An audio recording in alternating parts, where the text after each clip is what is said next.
Welcome, please, everyone, to today's webinar. Delighted you can join us as we look to dive into some of the intricacies of developing an effective evidence strategy for medical technologies and/or diagnostics.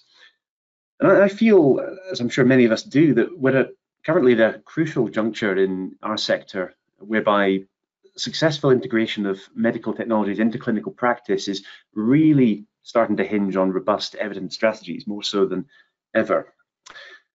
So our agenda today is really intended to empower you with the knowledge and the tools to navigate in a necessary manner this new and emerging landscape. Today we'll start off with a brief round of introductions for today's presenters before exploring the items that are listed on our agenda slide as we see here. And I think it's fair to say that the key thrust of our webinar today is the introduction to those on the line to the NICE MedTech Early Technical Assessment Meta Tool, the Meta Tool. And NICE have developed the Meta Tool in mind of really helping any and all developers of medical technologies at any stage of development. It's a process that in of itself is intended to help medtech companies and product developers to understand the evidence requirements for NICE, or indeed other payers, maybe other HTA bodies or indeed other payers, as well as the impact actually that may persist or be relevant of differences between regulatory and payer frameworks. So we consider different frameworks in this regard. And ultimately, the Meta Tool is all about helping medtech developers, product developers, to reduce their costs and indeed the risk profile associated with developing that medtech product. And towards the end of today's session, we'll look to touch on appropriate next steps resulting from engagement through the Meta Tool process, hopefully helping you to leave this webinar with at least the beginnings of a clear action plan. So I'll now be delighted to pass to my colleague Samantha Gillard to kindly kick off a brief round of introductions for the three presenters today, before passing on to another colleague of mine, Hannah, and lastly myself. Thanks, Sam.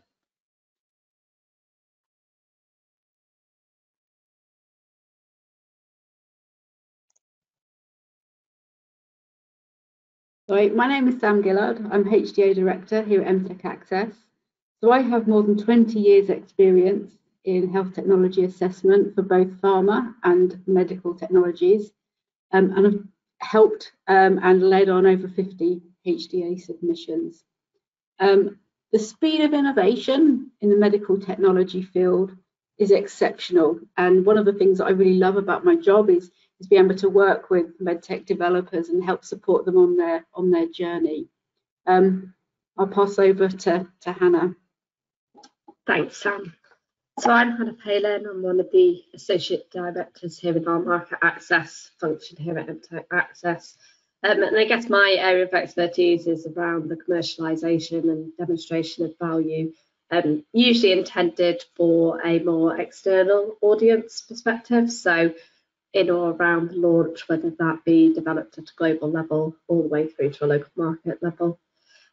Hopefully many in your line have worked with either myself or the MTEP Access team in different roles, and so you'll know that we have a real wealth of experience in the team with supporting medical technology, devices, diagnostics, or any of those kind of attributes that fall under this category.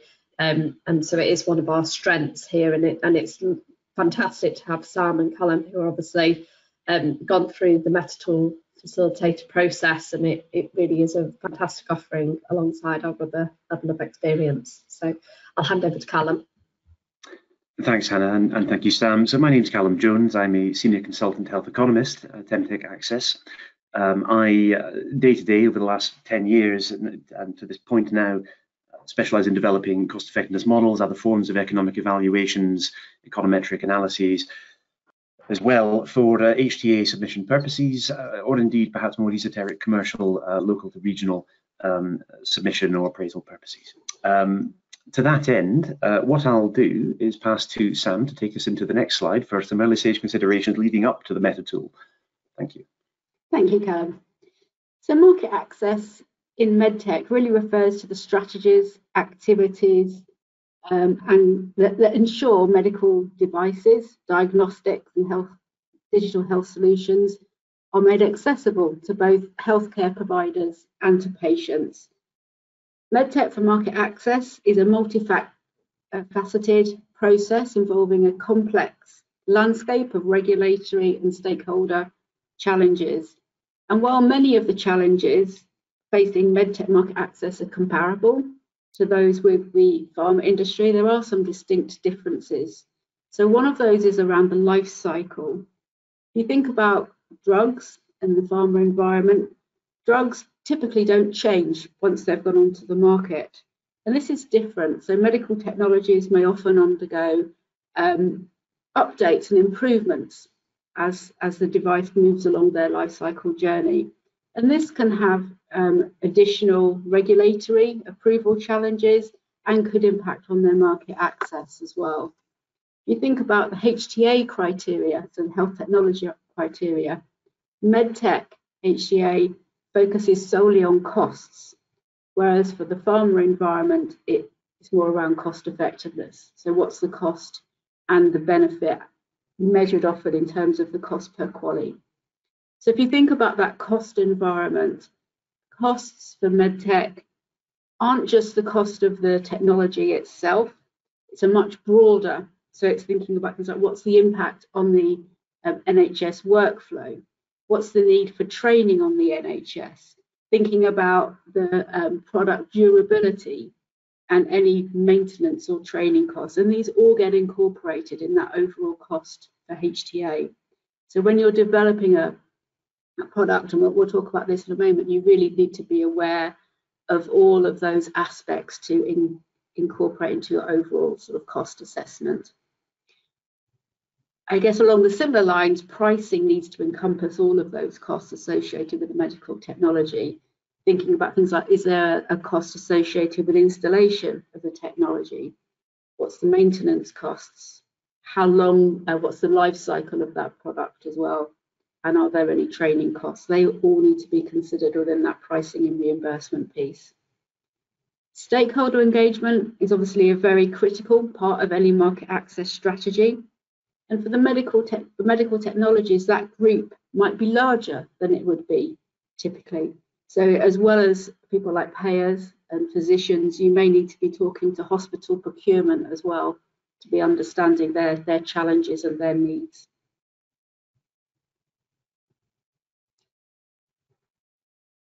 So the key aspect for all market access is identifying the value of your product. And these fit within 4 key categories. So you need to understand your disease or the area that your device is treating or diagnosing. So what is the needs for that disease? How does your product fit within that? What's the treatment pathway? Where does your drug fit into that pathway? What comparative clinical value does your product bring? How does it fit? What is currently being used? How does your product better the current scenario? And then coming back to the economic, what is the economic value? Is the cost that you have, that the NHS would have to pay, is it worth that value to them? So all key values that you need to be understanding. And of course, there are common challenges in that value demonstration. You may have challenges in terms of defining that treatment pathway and even identifying your comparators, particularly if you have a crowded area where there are lots of different competitors. Thinking about, and this is generally one of the key limitations in terms of medical technologies, is the trial design. Have you got a trial is the first point. Sometimes you don't. Sometimes it's how do you even gain that evidence? If you do have a trial, what population are you looking at? Are you looking at the full population that you're hoping to get approval for? Or is it just a subgroup? If it's a subgroup, how do those results translate to the wider population? What's the duration of your trial? Is it sufficient to be able to show a key benefit of your product? And how many patient numbers do you have? Is it representative enough to be valuable and to be seen valuable by both regulators and HTA bodies if you go down that route. One of the key challenges is a lack of head-to-head comparisons. So you may have a trial in a subgroup or a group of patients. How does it compare to what's currently being used or standard of care? One of the key challenges that is often faced. And coming back to the trial design as well, one other common issue is your outcome that you're measuring the end outcome, or is it a surrogate marker? So if you think, I'm trying to think of an example, something like, something that may prevent deep vein thrombosis. Are you actually measuring DVT, or are you measuring something different, for example, blood flow that you're then trying to link to that end outcome? Quality of life is something as well that is good to measure. Again, coming back to medical technologies, and of course it depends on whether you're working with a diagnostic rather than a device, but if you can, quality of life does help in terms of showing the value of your product. And then resource use, which is a key one, as I mentioned before. For that economic case, you need to be understanding what resources are associated with your device. If, for example, the use of your product reduces length of hospital stay, for example, you need to be capturing that because you can include that in your economic analysis. So these are all challenges that need to be tackled ideally early on in your development of your product. You need to be understanding where the gaps are and what you need to understand. And one of the sort of things that is key is thinking about this early strategic planning early. The earlier you can do that, the better outcomes that you will have. And this is the case whether you want you're a startup company with a product that you're not planning yourself to take to market. It could be that you're a developer that then wants to sell on your product. You're still going to have this package of data that shows the value. And there are things that both HTA bodies and investors will want to see, these type of outcomes to show the value of your product. So it's really key to be able to look at these things early and have a strategic plan for them. So how do you build that robust evidence package? So again, if we come back to our buckets, which have shifted slightly but are overlapping, the first bucket is around unmet need. So you've got to understand the whole disease, the disease pathway, what's the burden of that disease, both to the patient and to the healthcare authority. You need to be able to understand the current treatment pathway, coming back to how does your device fit into the current treatment pathway, and what does that mean for what are the relevant comparators? Again, coming back to clinical evidence, which is key. Have you got clinical trials that show evidence and clinical effectiveness of your technology versus comparators? What have you got in terms of safety and adverse events? Thinking about things like medical devices, the adverse event profile may be very different, but it might, if you think about something like a pacemaker or some kind of implantable device like that, part of those safety adverse events might be things like battery life, or does it cause irritation? How many times have you had to have the device removed because of adverse events? So these are all things that need to be captured. And sort of fitting in with that premise as well is quality of life. What is the quality of life impact of the technology?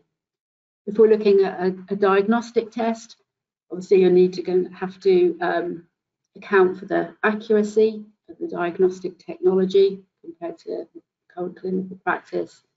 The other things to think about, if your clinical trial package is potentially a little bit weak, or if you have real world clinical evidence, that's something that you would want to try and include there. And I guess the final bullet on this point is where there may be challenges with the clinical evidence, it's always worth getting clinical opinion or clinical expert elicitation as well. And then finally, going back to the economics, as I've already mentioned, you're going to be wanting to assess the treatment costs, any healthcare resource use costs as well, and think about the overall budget impact that the technology will have to the healthcare system. Okay, so I'm going to talk here a little bit about regulatory and HTA requirements. And this slide is based on mainly on the UK landscape, but bear in mind that all of the evidence requirements that we've talked about will be common for whichever market you're looking for.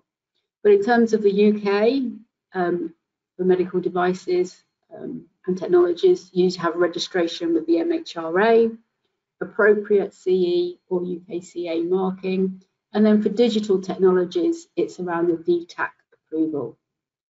And in terms, if you do decide that you want to go for HTA, there's a number of different routes that technologies can go down at NICE. So there's a diagnostic assessment program, the medical technologies evaluation program, where the majority of medical devices do go down. In rare cases, you may get routed down the technology appraisal program. This is relatively rare these days, but in the past, technologies that did go down that route were things like hip replacement or vertebroplasty devices. And there's also the interventional procedures program as well, that they can be routed down. So these are all things to bear in mind. I'm going to hand over to Callum now, who's going to talk a little bit about the NICE Meta tool. Thank you, Sam. So yes, thinking more specifically then about, on the basis of what we've just gone through with Sam, what is the Meta tool? And the Meta tool service, it's worth first saying to that end, relating to the last slide, can be used on all medical technologies that either have a CE mark or they're expected or indeed required to obtain a CE mark.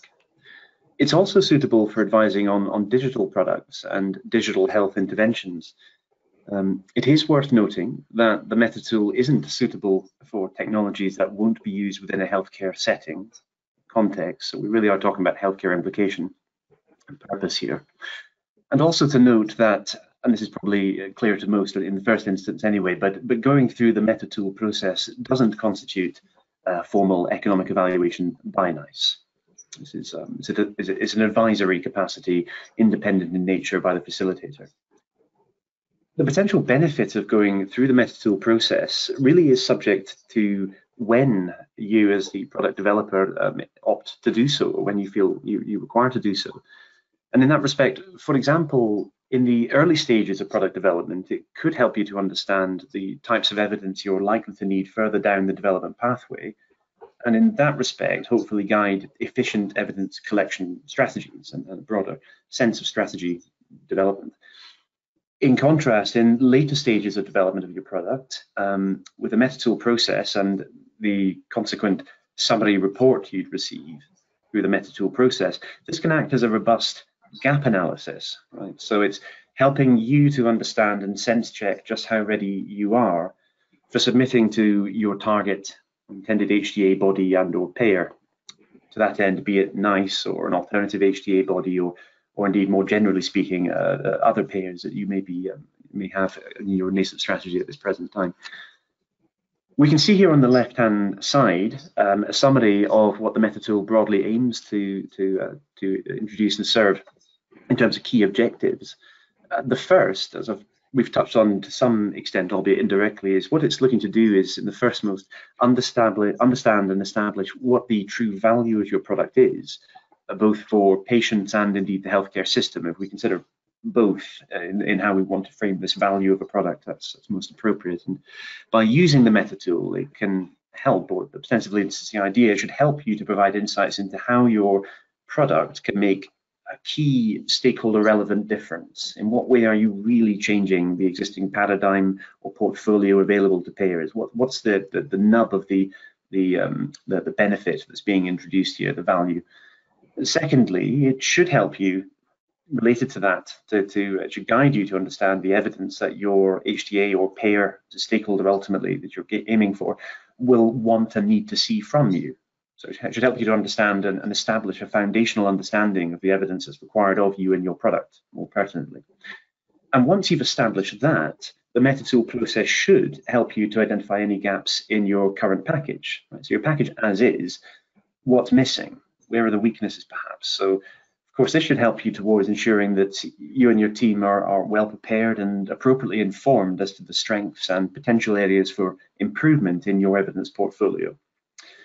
And lastly, the tool process is intended really to help you to decide, actually in a basic sense, whether an HTA route is appropriate for your product. We've touched on this, of course, to a varying degree already, but it may be the case that it is not actually either the prudent or the necessary approach. Instead, a more regional or local focus may be preferable, and indeed to that end, it may not be. This may be a nice meta tool, but it's not a UK only or NICE only tool in terms of the benefit it could provide. This could be for other HTA bodies. So, in terms of the process of using the tool, I'm glad to say it's fairly straightforward, and it comes down to 3 key steps that we have outlined here. The process as a whole is flexible, but it usually takes around a month, 4 weeks in all. Step 1 starts off simply with the product developer completing an online synopsis form. And this form asks you questions that cover a broad range of topics so that the independent facilitator of the process, the MetaTool process who's guiding you through this, is able to fully understand your product and where it is in development. And the areas that the synopsis covers would include information about your technology, what it's indicated, i.e. going to be used for, to treat for, what benefits your technology should and does have for patients and for the wider healthcare system, considering both there, and what clinical and economic data have you collected to date? What do you have thus far? And subsequently, what evidence generation plans, or related to that rather, what evidence generation plans do you have for the future? So this is laying down a foundational assessment of what your technology is, what benefits and value you believe it to have and wish it to have, and what economic and clinical data is collected thus far, and what the plans are. Crucially, therefore, this first step, the online synopsis form completion, should help you to think about the issues that most matter to payers, and indeed how their needs may be different from the needs of regulators where necessary or where relevant. Step 2, once the facilitator that you're working alongside in this MetaTool process has your synopsis in hand, that will be reviewed by the facilitator. The facilitator will then follow up with a tailored meeting to discuss the different sections of the MetaTool and any key issues that might have arisen or have been identified in your development plans. And you can undertake the facilitation actually in, as I mentioned, a very flexible manner, really in any way. So either in person, over a video link, or over the telephone even. And thirdly, once this is complete, the facilitation session complete, the developer would then receive a comprehensive MetaTool report from the facilitator. The facilitator will have filled out the report partially during the session and over the next couple of weeks more completely in the wake of that. And the report, in summary, would look to summarize potential additional evidence requirements that you need to support your value claims and or story. It would dispassionately, careful use of that word there, provide options for any potential next steps. Essentially, it's a nascent consideration of, therefore, what is perhaps necessary next. And it will highlight areas where you should consider undertaking further work to generate evidence for demonstrating that, that intended value core to your product, relevant to the patient body and the healthcare system. It's worth noting, because as I note there is the report itself is a dispassionate consideration for what is appropriate in the wake or in knowledge of what the evidence is, what's required, and where the gaps are. So to that end, afterwards, some facilitating organizations that you may work with may offer additional services further to the MetaTool process to help you with collecting additional required evidence as highlighted in your MetaTool report. And in that respect, collecting and advising on what to collect in that end and methods by which to achieve that.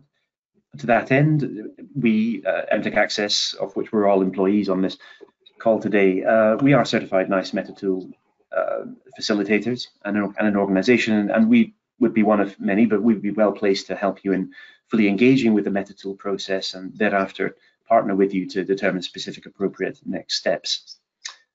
Next slide, please, Sam. So considering, or rather continuing from what we've been just looking at there in terms of what the NICE MetaTool is and how we do it, we can consider there, or now rather, going into the specifics of the report itself. And it's worth stating from the outset, as we've touched on a wee bit already, that the MetaTool report is essentially a gap analysis, right? It provides critical guidance for medtech developers, but it's all done within an objective capacity. This is objective advice. It's holistic, it's all encompassing, it's very comprehensive, but it's objective. It's not specific normative guidance as to what the specific best course of action is subsequent to this foundational advice.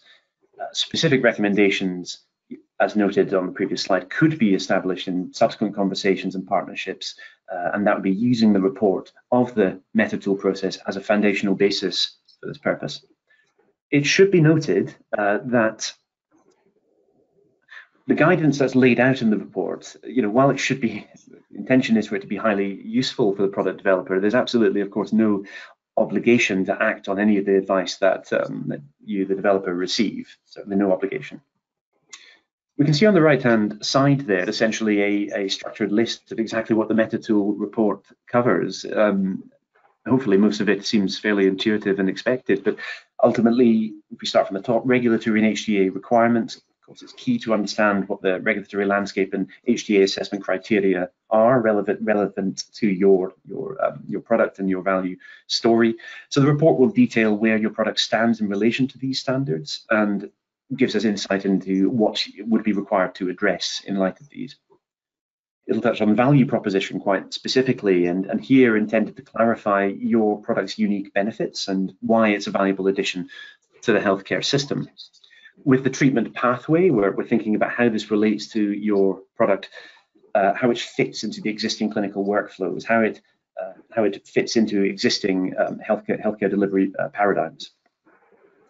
The PICO statement, I'm sure most on the call are familiar with this concept, but this will be defined as a population intervention comparator outcome assessment, defined in detail within the report. It's all about, of course, clearly and succinctly expressing the key question at hand for evidence generation and value for the product.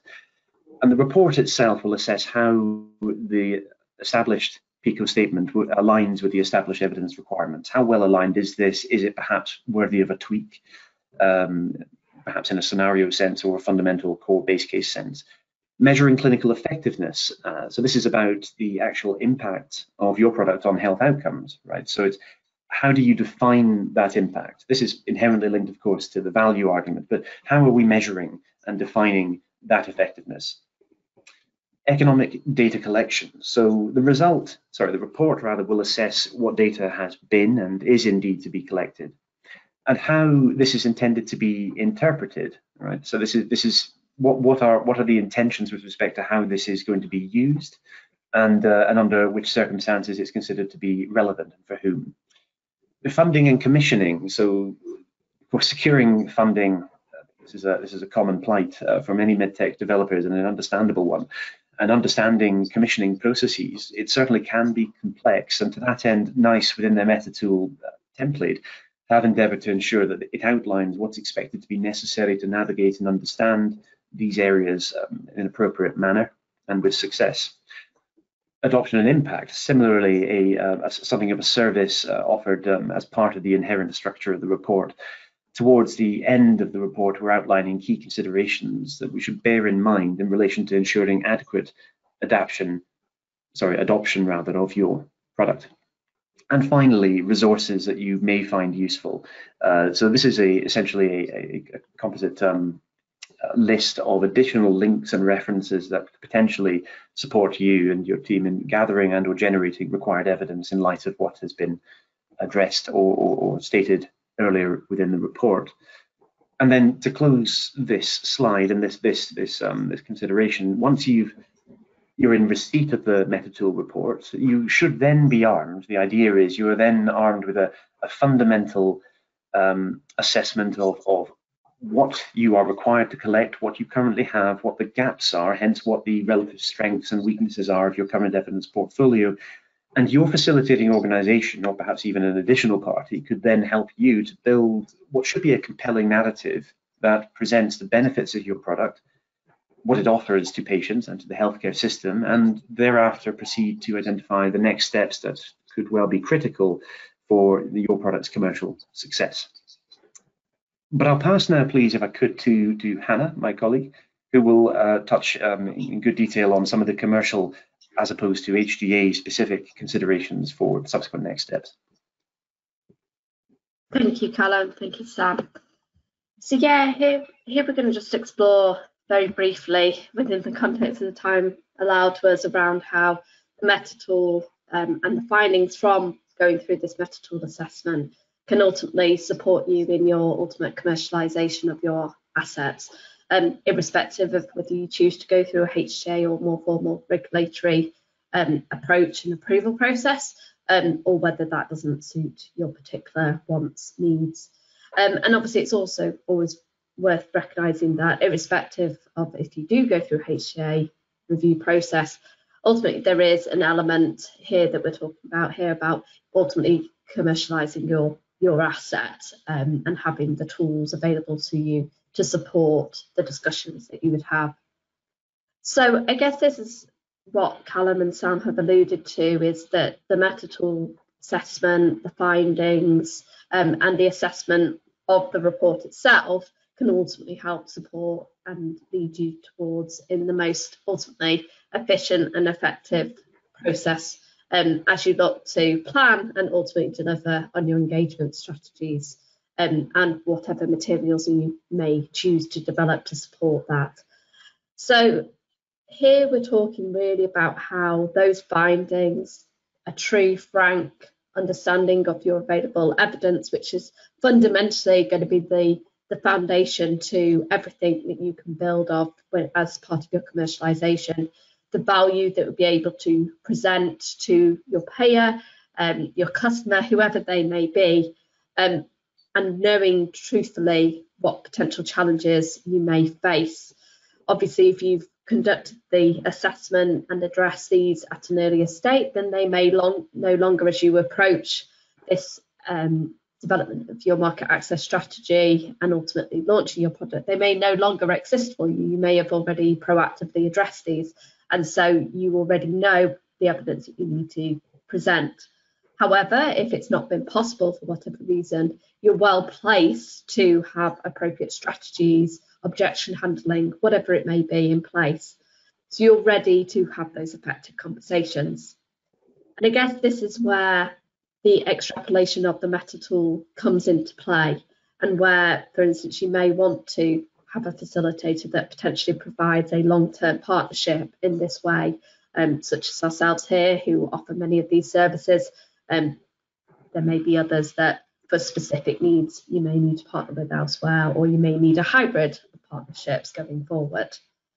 So all the information that you gather as part of this assessment ultimately allows you to create your market access strategy and also understand and implement it appropriate to your particular asset, the particular area that you're working in, and ultimately who you want to talk to, because obviously all these factors do change and adapt.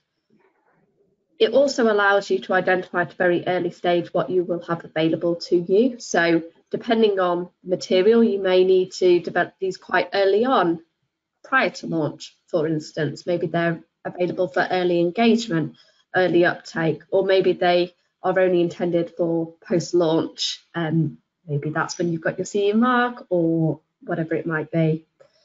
And then also, I guess it can take you further along the line, and this alludes to what Sam was indicating about the very dynamic nature when we are talking about medtech and how it evolves in terms of the landscape, but also your asset itself. It can help support you future plan in terms of your life cycle management. So what are the attributes that you ultimately want to show, and how do you support appropriate collection of the available evidence? And obviously evidence, when we talk about this, has many different guises and it's all appropriate to the customer. So For some customers, it will be that economic value, it will be the costs associated, the resource use. How can they save time, possibly? How do you change the standard of care? The customer could be more of a clinical expert, so ultimately they want to deliver the best possible care for the patient. And how do they go about this? How does this improve their current way of treating patients? It also could be around the patient. Maybe your device is significantly less burdensome on there. Does your diagnostics, for instance, not require them to have an inpatient stay? Maybe it could be done at an outpatient setting. Maybe they only have to attend for half an hour versus a full 24-hour stay. It's all those types of attributes that would be identified through the MetaTool process and allow you to formalise, strategise, and as a collective, as an organisation, form all these different attributes that take you throughout your life cycle. Again, it will be slightly different depending on the timing of your MetaTool assessment, and it isn't to say you may not have to revisit all of these attributes as more information becomes available to you. If you wouldn't mind moving on, Callum. So here we've just pulled out a few of the activities that potentially you may wish to adopt or commission once you have received your MetaTool report. This is just the most likely in our opinion. Obviously, every individual device, asset, diagnostics will have their own specific needs, wants. It also will depend on if you are looking to only support at a specific local level or whether you're looking at commissioning activities that maybe support multi-markets. So do bear in mind that this isn't an extensive list, and this is where potentially an experienced facilitator can get involved and really help navigate the next steps once you've got the report. So obviously, if the report has identified gaps in your covered in evidence package, it would seem prudent to, within the best of your ability, fill in those gaps in essence, so that you can complete your value proposition, you're proactively managing the objections or the sort of pushback, shall we say, on your evidence going forward. So, for example, literature reviews or statistical analysis may help you fulfill these needs. It's also obviously not on the screen here, but for instance, it could potentially, if you were at an earlier stage of your clinical trial design, help inform aspects that you may want to take into that going forward.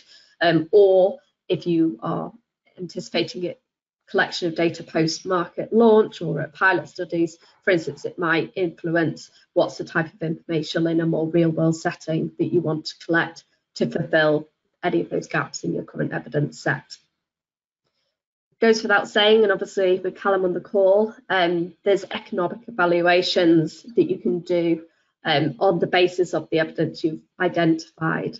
And I guess going through this process and working with somebody who is experienced in conducting these evaluations, you can identify the best route. Hopefully the MetaTool gives you the foundation of the evidence that you have available to you and that would be most appropriate to use for your particular asset. But then you could use somebody else's knowledge to know what's the best modelling exercise appropriate for you to present for your product, and what's the most resonating evaluation to present to your customer. Obviously, you can validate the principles and assumptions in your strategy with external experts. As many of you may know, here at MTEP Access, we do have various panels across the world, as well as in the UK, of experts that we can work with, but also you may have your own panel of experts or people that you're partnering with. And you can use this through interrogation of the evidence going forward. And then obviously, as Sam's indicated, actually consider whether HTA is appropriate route for your reimbursement. Again, this may look different depending on the market that you are talking at, depending on the regulations. For instance, is going through a HTA route a prerequisite, and so you don't have any other option if you want to enter that market, or is it more a consideration? And obviously navigate through that process, as you may have to engage HTAs at an early stage to understand if they would evaluate your product or not. They may choose not to. Obviously, as I indicated, this this is just the sort of top list that we come up with. It really would depend on your particular asset and ultimately what the report said in terms of what potentially would be appropriate for you going forward. We move on, Callum. So now we've reached a stage where we open the floor to some questions. Thank you to all of those who submitted some questions when they registered for this webinar. Also, thank you to those who have already started to provide us with some questions within the chat box. We'll work through as many of these as we possibly can, given the time allowance, but please do be reassured that we will connect with and reach out to everybody regarding their questions after this call. We also encourage anybody after the call, there will be a survey. Please do include any further questions there, or feel free to reach out to any of us on the call today, or use the information email for MTEC Access here. We're more than happy to follow up with any questions at a later date. So I'll get us started, and Sam, I think this is one for you, is how we at MTEC Access can make it easier for our medtech clients to navigate the meta review process. Excuse me. Yeah, great question. And I think it's really around trying to guide and steer developers through that process. And what we would propose is that before you even start filling out the synopsis form for the meta at all, we would have a call with you and try and establish sort of your objectives. What are you looking to achieve with your product? And then we can sort of guide you a little bit on how to fill out the synopsis. And obviously that will steer you into that. The facilitation section of the process is a process that we would spend quite a lot of time on with you, just really trying to understand the information that you've put in the form, trying to pull out anything that may have possibly not been filled completely, or just understanding fully all of the data you have, what other trials you have planned, what other activities. And then obviously after the report, what we would propose is a follow-up meeting, some kind of workshop ideally, so that we can steer you through and we can go through the sort of report and then provide guidance on next steps and how you can sort of fill in some of those gaps, and then really think about, for the individual developer, what is the best route for reimbursement? Is HTA the right route for you? What are you trying to achieve? And just make sure the objectives and commercial objectives are kind of addressed as much as possible. Thank you, Sam. That was a great response. Callum, I've got one here for you, if you don't mind. So sure. I think I've alluded to at least my opinion on this question, but it'd be great to hear from yourself as well. So if NICE is not the objective, I guess you could extrapolate to any HTA is not the objective, what is the upside of going through the meta process in relation to implementing a market access plan or a healthcare service? So specifically the question mentions the NHS. Okay, no, thanks Hannah, and thank you for whoever submitted that really good question. I think what Hannah and I have presented as a pair already, and Sam's touched on this too, but I think, so I hope this isn't too replicative, but you know, even if you're not directly aiming for NICE approval, the NICE meta tool can and should be helpful for, really, I think, for anyone who's developing a medical technology for the NHS market, or indeed any other market with similarities in that regard. I mean, indeed, as we've previously covered, the meta tool process is ostensibly designed to be beneficial for developers intending to submit to NICE, other HTA bodies, or really any form of relevant payer. Centrally, what really underpins this is that, most importantly, it shows where you might be missing evidence, right? To what extent are you prepared, framed against the requirements that you face, the stakeholder requirements that you face, so both in a clinical and economic, and actually stepping back from that, a value story perspective. Of course, knowing this early on means that you can fix these issues before they become big problems. It's like having a roadmap so you don't get lost later on. Secondly, it's related to that extent, I mean, of course, it should help ultimately to make your product development process and ultimately your product itself better. By understanding what the NHS needs, which is inherent to the ultimately to the nice MetaTool process and what it guides us through. You can then, of course, tweak your technology in theory and actually beyond that, I think very practically speaking, to fit these needs.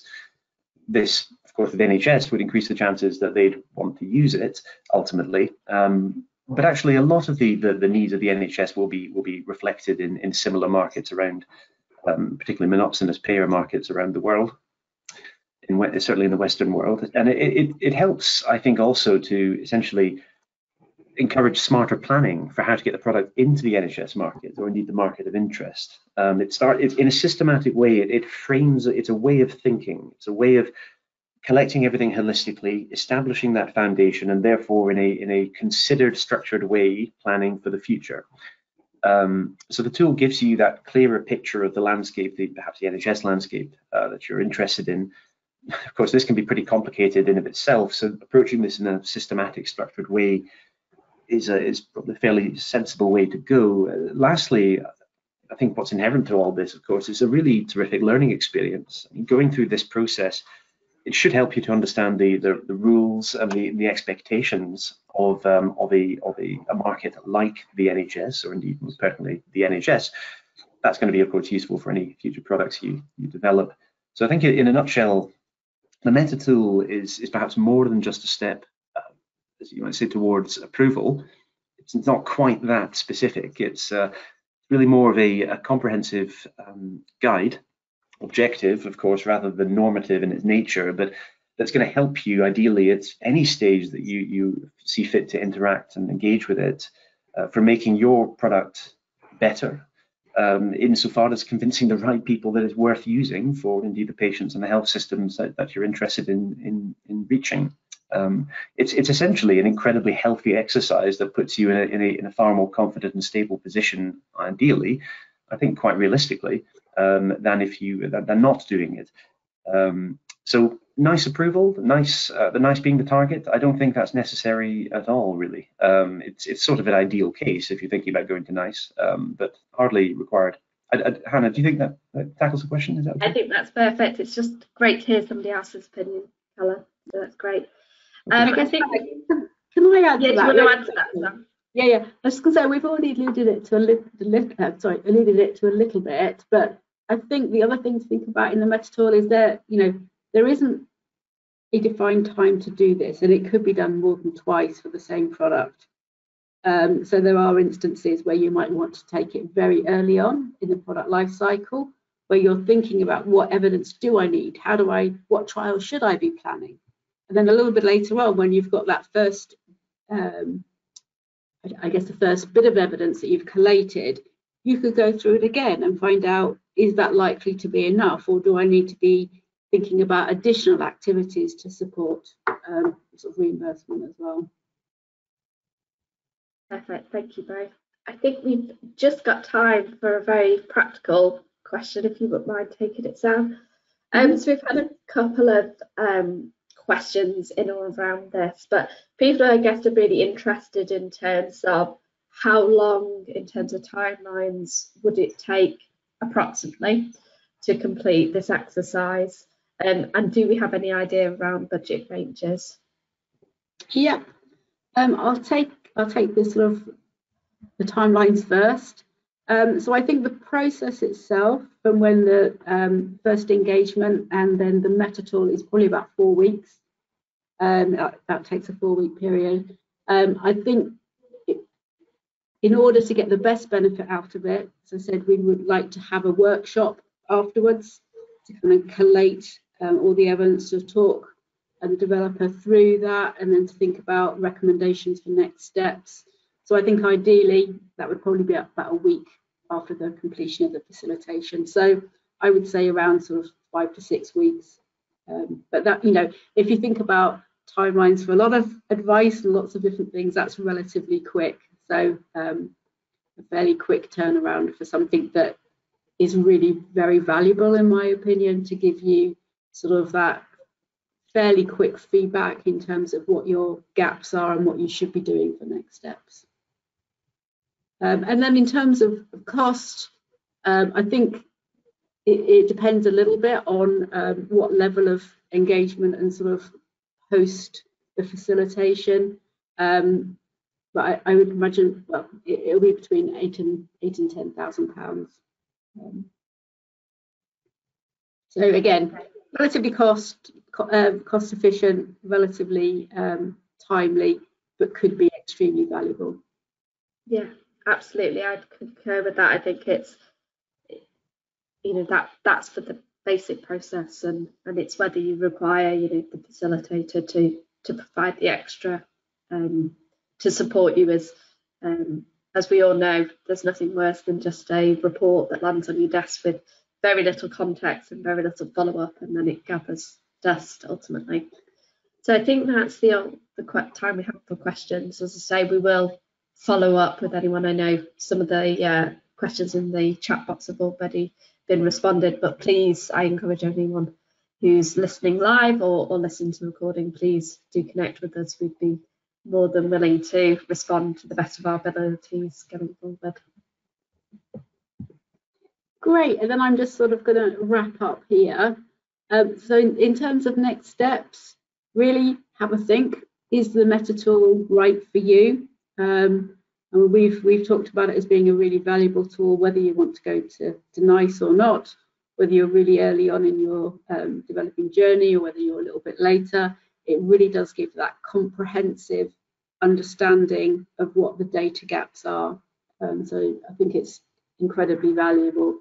So please do have a think about it. Is it right for you? Please do book a call with us. There's a sort of an email in that bottom band that you're welcome to get in touch, or put a message in the chat and we can contact you. You know, we can speak to our experts, as Hannah alluded to. We have a large network of NHS associates, both in sort of the clinical setting and as payers. So we can speak to them around some evidence strategy for key global markets, and then we can help you identify next steps from there as well. And we are offering everybody who has attended the webinar sort of a complimentary discovery session with our evidence strategy and HTA experts. So we're happy to discuss sort of your requirements with you. And then thinking again about your commercial launch, thinking about your value proposition. Does that really resonate with healthcare decision makers? Are you launch ready? This is where Hannah and her team come in, thinking about that commercial launch again and thinking about your value proposition and its fit for purpose. So yeah, it's been great to speak with you all this afternoon. Thank you for joining and listening. Hopefully you found it valuable. Please do message or email, and yeah, it'll be great to get some feedback as well. So please do fill out the survey as well. Thank you for watching. If you'd like to find out more about our work or how we could support your market access goals, please email info@mtechaccess.co.uk or visit our website at mtechaccess.co.uk.